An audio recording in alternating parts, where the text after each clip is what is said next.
Shqipëria ka arritur 2 suksese të mëdha në drejtimin e trajnerit Silvinho, ku padyshim kualifikimin evropian që në debutim ishte një arritje e madhe.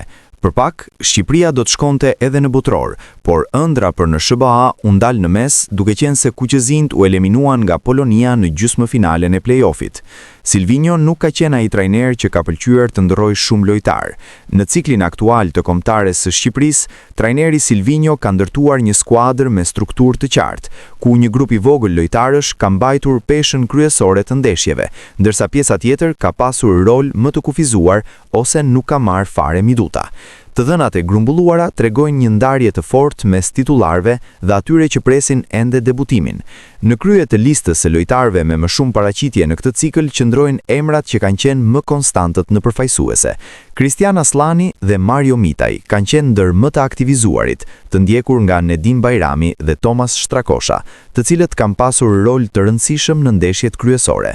Po ashtu, pjesë e grupit me më shumë ndeshje janë edhe Berat Gjimsiti, Ylber Ramadani, Elseid Hysaj, Yasir Hasani dhe Kazim Lathi, të cilët kanë qenë thuajse gjithmonë të pranishëm në listat e ndeshjeve dhe në formacionet e Silvinhos. Kur flitet për peshën reale në fush, minutat tregojnë më qartë hierarkinë e skuadrës. Më i përdoruri është Kristian Aslani me 2846 minuta, i ndjekur nga Mario Mitaj me 2553 minuta dhe Tomas Strakosha me 2332 minuta, që kanë qenë shtylla të padiskutueshme të ekipit.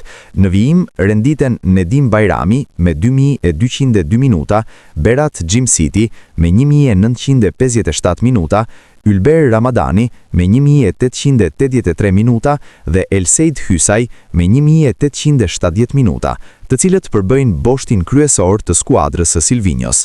Në repartet e tjera, Yasir Hasani me 1717 minuta, Kazim Lachi me 1645 minuta dhe Ardian Ismaili me 1392 minuta plotësojnë listën e lojtarëve më të përdorur, duke treguar një bërtham të qartë dhe të qëndrueshme të kombëtares.